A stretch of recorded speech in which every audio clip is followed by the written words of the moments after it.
Hiren is here आणि आज अजून एक व्यक्ती ॲड ऑन झाली. हाय शुभम. हीच ती ट्रेन ज्याच्यातून मी आणि हिरेन आमच्या लाईफचा सगळ्यात लॉंगेस्ट ट्रेन ट्रॅव्हल करून आलो.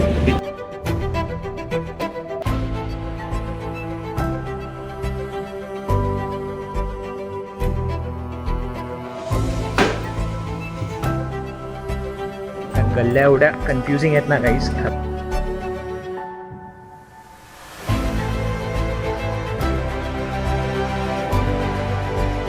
खूप सुंदर असं दर्शन झालंय. पाणी जे तुम्हाला आता ह्या लेवलला दिसतंय ना, हे ऑलमोस्ट इथून 100-150 पायऱ्या. बघा हा इथे मणिकर्णिका घाट. अशी काशी आहे, वाराणसी आहे.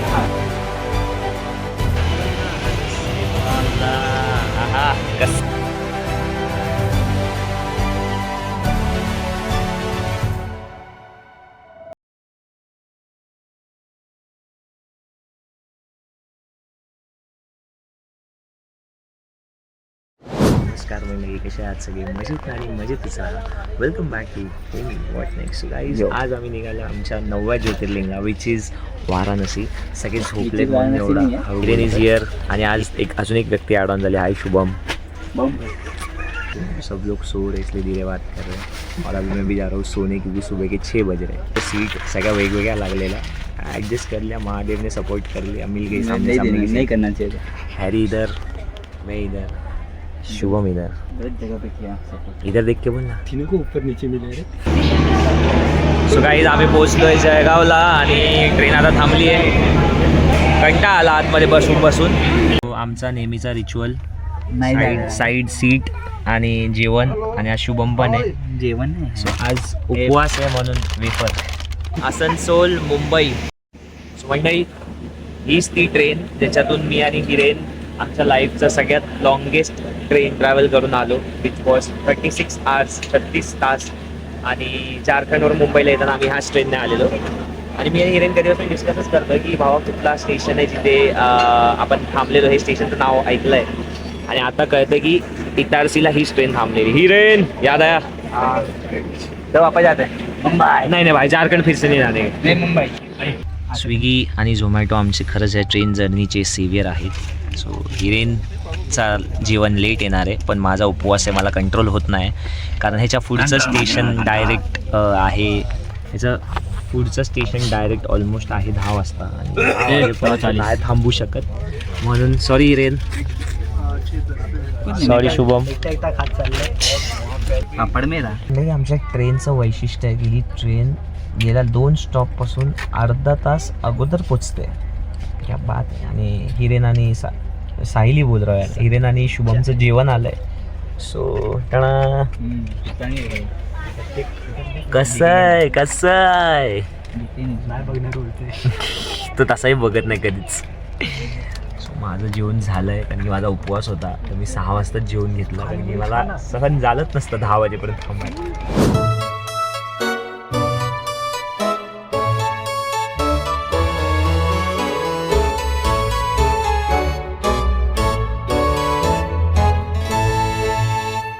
काय बोलला? पागल. तर आम्ही हॉटेल रूमवरती पोहोचलो आहोत आणि आता जस्ट एक छोटासा हॉटेल रूम घेतला आहे. 1000 rupees per day non AC. तेवढाच बजेटमध्ये होता. आणि उद्या ॲक्च्युली आम्हाला दुपारी चेकआउट करायचं आहे. तर आजची आयटरनरी अजून तरी काही ठरली नाही. आता आम्ही तीच प्लॅन करतो की काय करायचं, कसं करायचं. आणि मग बघूया काय फिरता येईल, कुठे फिरता येईल. तसं झालं की मग बघू आता काय चालतं आहे. बनारसला आम्ही निघालो आहे गल्ल्या फिरायला आणि बनारस फिरता जाता सुरुवात केली आहे पहिलं शॉपिंगला. ॲक्च्युली मला कधीपासून काहीतरी घ्यायचंच होतं जे मी बनारसमध्ये घालून थोडा फिरेन. बट अनफॉर्च्युनेटली वेळच भेटत नव्हता मुंबईत. आणि लकीली आता डायरेक्ट रूमच्या बाहेर निघाल्या पहिलंच भेटलं आहे. रूमच्या बाहेर निघाल्याच काहीतरी मस्त भेटतं आहे. तर चला बघूया काय जे हवं ते भेटतं आहे. तो गाईज ही balloon pant 400, semi Indo western kurta 350 आणि हा एक गिफ्ट द्यायचा तो. ही शाल फक्त 200 रुपये. असा पहिला गेलो संकट मोचन हनुमान टेम्पल बघाय. गरमी भयंकर होती. पावसाचा एक थेंब पण नव्हता. पण बनारसला पूर आलेला. तिथून गेलो काल भैरव मंदिर बघायला. दुपारी मंदिर बंद असतं. म्हटलं चला तोपर्यंत जरा घाट फिरून येऊ.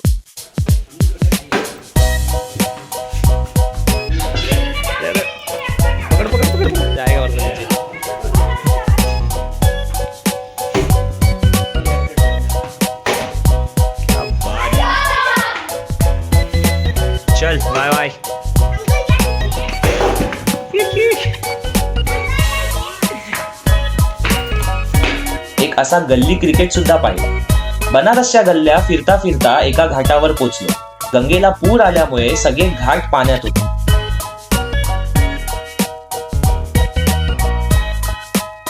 इथूनच गंगा मैयाचं दर्शन केलं. थोडा वेळ निवांत घालवला. गल्ल्या एवढ्या कन्फ्युजिंग आहेत ना गाईस. खरंच तुम्हाला जर गुगल मॅप्स किंवा माहीत नसेल ना तुम्ही कुठल्या गल्लीतून गेलायत, तुमची भूलभुलैया होणार आहे. लिटरली आम्ही 2 तास डेड एंडवरती जाऊन परत आलो आहे.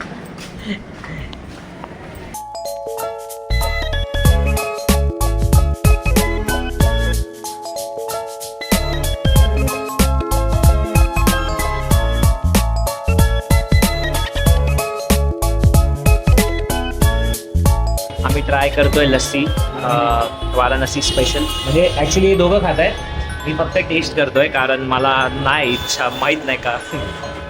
कमाल लस्सी गाईस, अजिबात आंबट नाही, अजिबात जास्त गोड नाही, एकदम सटल आणि क्लासिक. म्हणजे हा दुसरा दिवस आहे आणि आता आम्ही निघालोय काशी विश्वनाथ यांचे दर्शन करायला, म्हणजेच आमचं 9वं ज्योतिर्लिंग याचे दर्शन करायला. काल संध्याकाळी आम्ही घरात गेलो, म्हणजे रूमवर गेलो आणि इतके थकलेलो की डायरेक्ट झोपूनच गेलो. मग आज सकाळी आता 3 वाजता उठून सकाळी 4:30 वाजलेत. आता आम्ही निघालोय दर्शनासाठी. चला बघूया कसं दर्शन होतं.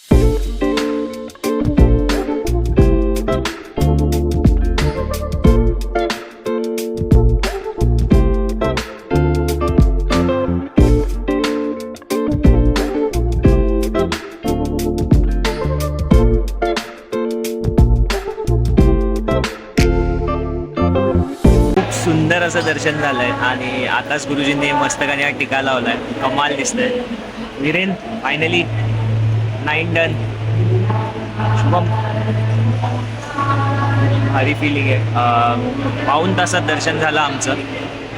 त्याच्या अगोदर खूप परिक्रमा केल्या आम्ही मंदिराच्या, का ते तुम्हाला मी नंतर सांगतो.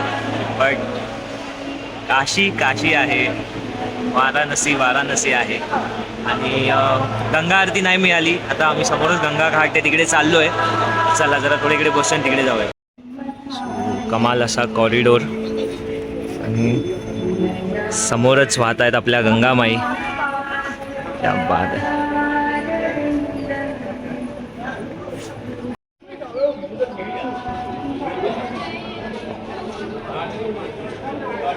आम्ही आता चाललो आहे गंगा घाटवरती आणि गंगा घाट तर बंद आहे कारण की जसं मी म्हटलं नदीला पूर आला आहे. काहीच ना गंगा आरती मिळाली आहे. बोलली आता मी गंगा दर्शन फक्त लांबूनच करू शकतो, इतका पूर आला आहे. या तुम्हाला दाखवतो. हा गंगा घाट ॲक्च्युली बघा बंद करून ठेवलं आहे, अलाउड नाहीच्या पुढे. हे पाणी जे तुम्हाला आता ह्या लेवलला दिसतंय ना, हे ऑलमोस्ट इथून 100-150 पायऱ्या खाली आहे. म्हणजे विचार करा किती पूर आला आहे. हा बघा, हा इथे मणिकर्णिका घाट जो पूर्ण पाण्यात गेला आहे. तुम्ही बघा बघू शकता. हे पूर्ण जो कॉरिडोर आहे जलासनपात सगळा पाण्यात गेला आहे. इथून ऑलमोस्ट जसं मी मगाशी म्हटलं 150-200 पायऱ्या खाली आहे. हे आता कॅमेऱ्यात खूप स्लो दिसतं आहे पण खूप पूर आला आहे नदीला. कॉरिडोरच्या एक एंडला आलात तुम्ही की हे मंदिर आहे आणि कमाल असं प्राचीन मंदिर आहे बघा. नक्की विजिट करा guys. Kashi until next time.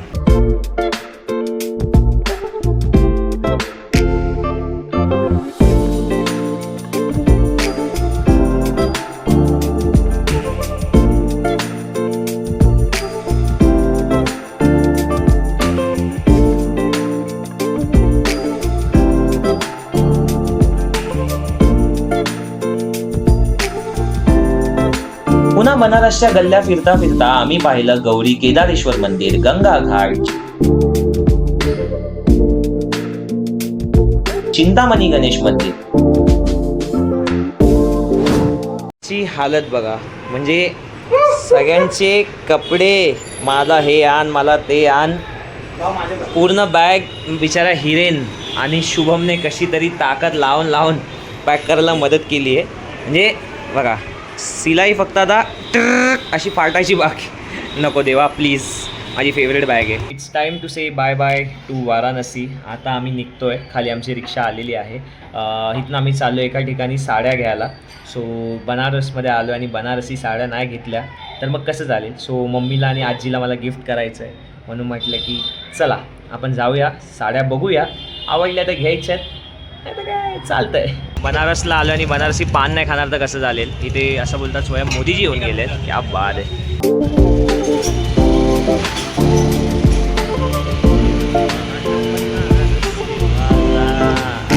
कसं आहे बघा. बाबा जी हमारे रिक्शा वाले, इन्होंने कहा कि बनारस का पान यही खा लीजिए. कसं आहे मस्त. मी आणि शुभम ते टेस्ट करणार आहे. भाई साहब, या ट्रिपची सगळ्यात बाप गोष्ट होती, मम्मीसाठी बनारसी साडी पण घेतली आणि आमच्या रिक्षावाल्या काकांनी आम्हाला स्टेशनला ड्रॉप केलं. लय जॉली माणूस या, त्याचा नंबर खाली बायो मध्ये देतोय, आलात तर नक्की यांच्यासोबत फिरू. बनारसचं फूड काय मला आवडलं नाही, पण खरंच इथली वाईब अनुभवण्यासारखी. रील साठी नाही तर रिअल लाईफ साठी नक्की जावी. आता पुढील ज्योतिर्लिंग थिंक हो मी व्हॉट नेक्स्ट.